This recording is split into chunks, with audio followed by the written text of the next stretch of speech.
How are we doing, folks? Welcome back to Weekly Takes. I do apologize for missing last week's episode. It had been 9 consecutive weeks, I believe, of Weekly Takes episodes, and just so happens that last Sunday I had kind of an unexpected outing with some coworkers.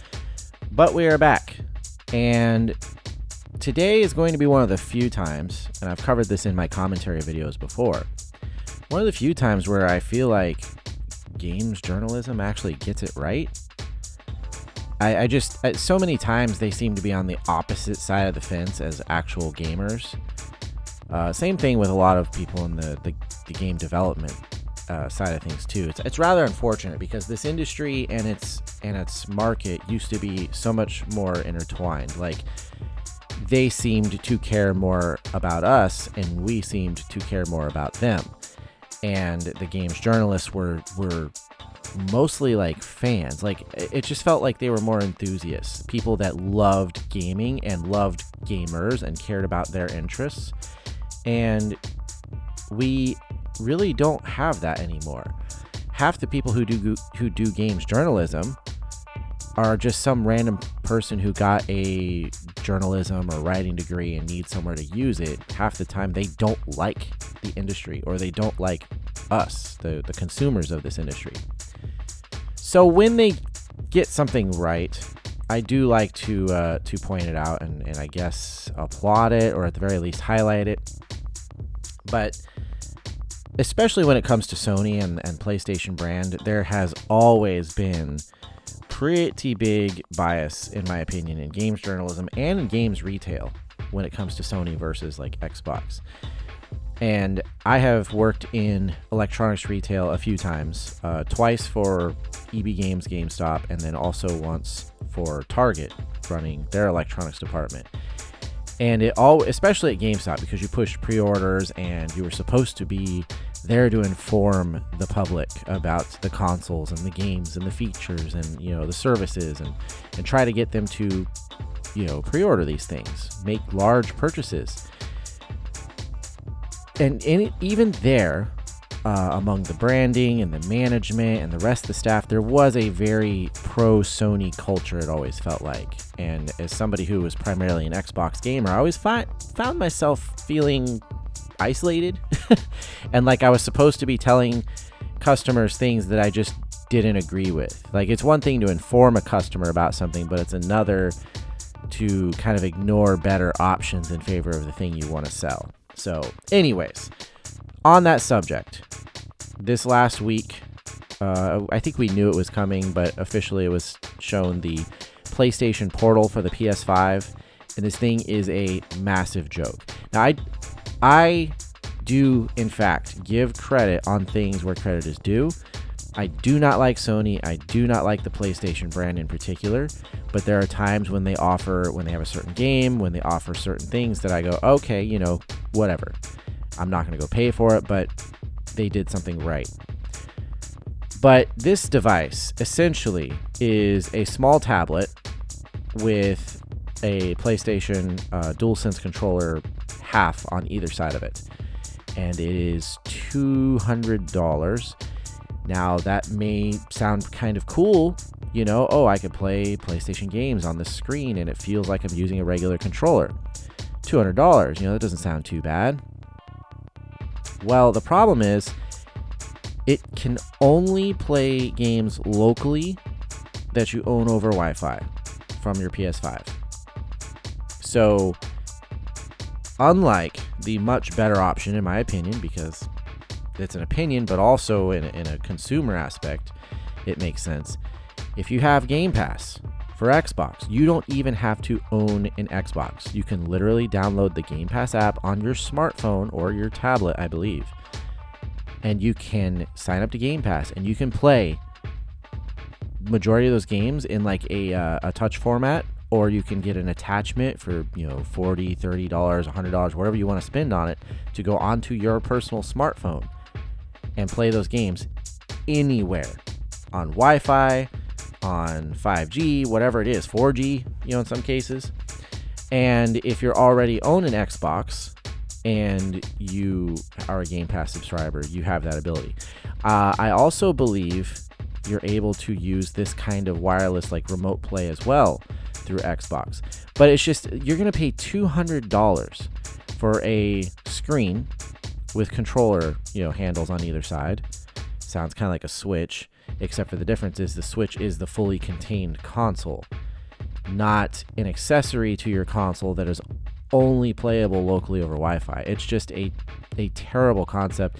And some of these headlines, PlayStation Portal has a major issue and it's not what you think. This one here is interesting. I think it says, this is from Forbes, Sony's PlayStation Portal sounds close to useless for $200. I'm like, yeah, that's the kind of reporting we need when we get bad products or consumer devices that just are not good for the consumer in any sort of way. It's just a money sink. So a little bit of an update on Mission Impossible Dead Reckoning Part 1 at the box office. It has been nearly 2 months since the film's release. I believe I last talked about this after the first weekend it came out, possibly the next. I saw the film 3 times, absolutely loved it, but of course I'm biased. Mission Impossible is my favorite film series and Tom Cruise is my favorite actor. But this film did run into some obstacles, and in the face of those obstacles, I believe it's done perfectly fine, and the franchise will be perfectly fine. I may have discussed this before. I don't want to rehash everything I've said, but essentially the expectations were really high for multiple reasons.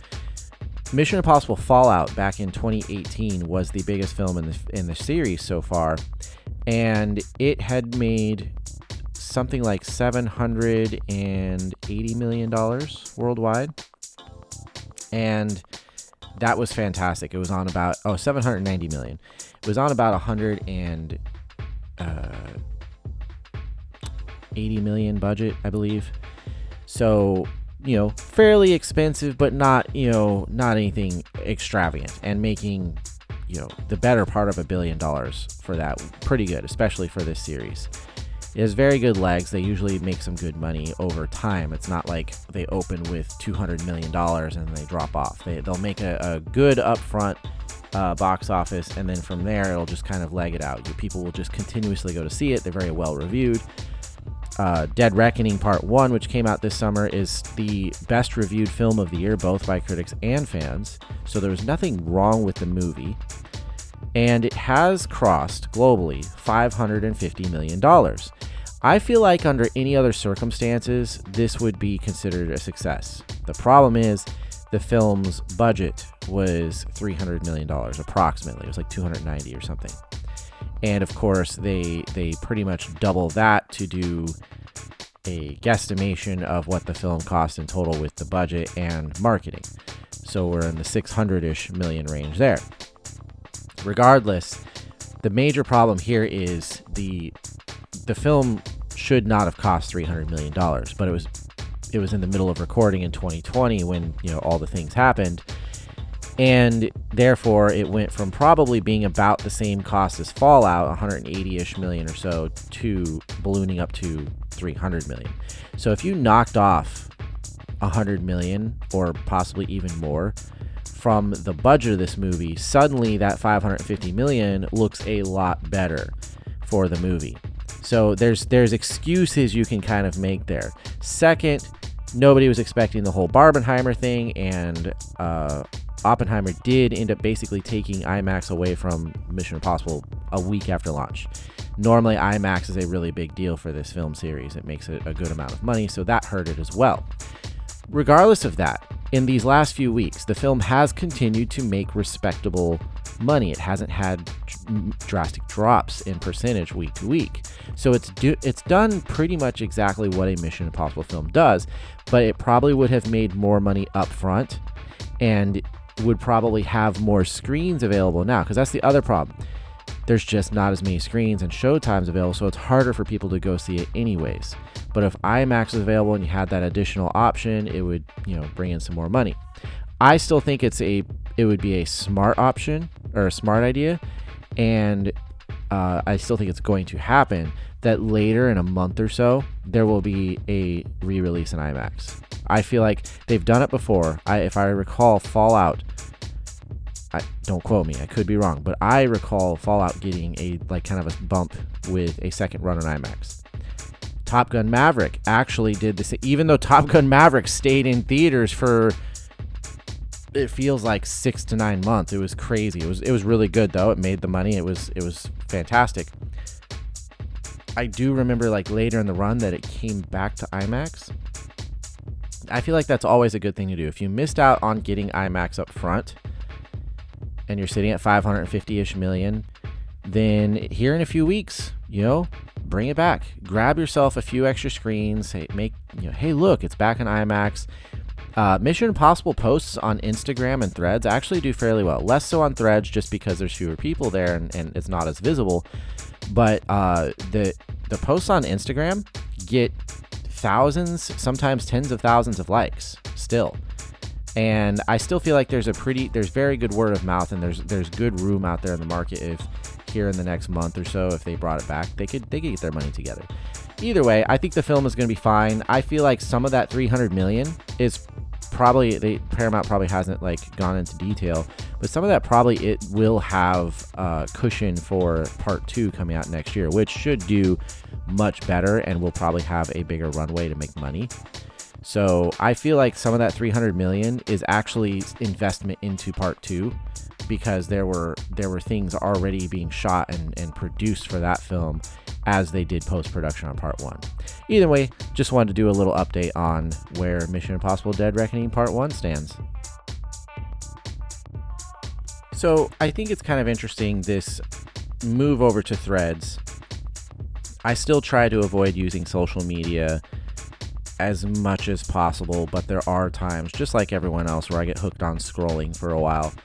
And of course, interacting with people is nice, but I do use it a lot because I know I kind of need that presence for YouTube and my social media brand in general.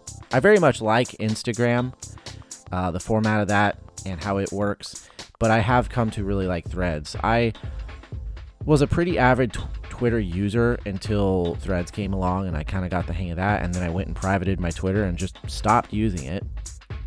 But today I wanted to kind of, for a minute, talk about politics. Ooh, scary, I know. I'm not going to go into my actual politics. If you follow me on Twitter, you probably already know some of them. If you know me personally, you definitely know some of them. If I've gotten to know you decently well enough on the internet in general, I may open up about it, but I try to avoid it for a lot of reasons. One is nobody likes to get canceled, nobody likes drama, and the internet just isn't worth it in most cases. Second, because most of my content really doesn't have anything to do with politics. I like to do commentary on nerdy things, on movies, on video games, on being a server, working in that industry. And, for the most part, things that people of all political leanings, for the most part, can kind of connect to and enjoy and relate. And I find that it's kind of like that on Threads. I follow people on Threads that I would never follow on Twitter. I put up with things people say on Threads that I would probably never put up with on Twitter. And I think it's just because when I'm going to use the word shifted. When I shifted over to Threads, I shifted my mindset. Whereas on Twitter, I was like, yes, this is where I want to comment on everything, and I want to tell people how wrong they are about stuff. When I came over to Threads, I was like, I'm effing tired of that. Like, I don't want to do it anymore. It's not fun. And I kind of, if I'm going to use the internet, I kind of want it to be fun. I want to talk to people and have a good time. I want to make connections. I want to build my little brand and collaborate with other people, find people that want to enjoy that as well. And yeah, just in general, have a good time. And the thing with Threads is there is some political talk, there is some news discussion, but I feel like most people who've come to Threads, whether they're right or left or in the middle or whatever, they did for the same kind of reasons. And if they stuck around, that's why. I know I'm not the only person with my political leanings on Threads. I feel like if other people of my political leanings are around on Threads, I don't really know. Because I also don't know what anyone's is. We're just not talking about it. Is there a lot of cringy stuff? Yes, there's these gain train BS, which reminds me of Follow Fridays from way back in the day on Twitter. I'm talking way back in like 2008. And there's a lot of cringy stuff. Threads, I've said it openly on Threads. I feel like it's the Tumblr of Twitters. There's a lot of, I'm just going to use the term emo-ness that is basically about attracting attention. And there is a lot of really over-the-top self-obsession, like when it comes to, my success, and I'm going to be this, and I'm going to take care of myself like this. And then there's way too much affirmation going on. It's like a really cheap self-help book a lot of times. But if you can see through all that BS and actually interact with some people, it's pretty cool. Because even that stuff, it's not stuff that like makes you stressed out about being there. It's just stuff that you just kind of roll your eyes and cringe at. Like, oh my God, I don't need to hear how amazing I am or how beautiful life is. Whatever. It's not, and I'm not. Okay, we know this. Let's be realistic and move on with life and actually tackle the real challenges without trying to sugarcoat them. Anyways, I like Threads. And again, just kind of an update. I think we're a couple months into it now. I'm not sure if it's actually been that long, but it feels like it. I've seen posts from like 6 weeks or whatever ago. So it's a good place, and I think mainly because it has offered me the ability to, exercise restraint when it comes to certain opinions and views that they're not really productive in the sphere and they don't gain me anything. Thanks again for checking out Weekly Takes. If you enjoyed this minicast, please subscribe to the channel for more. Check out the playlist for past episodes. Leave a like, and if you have anything to say, any feedback, definitely leave a comment, and we'll see you next week.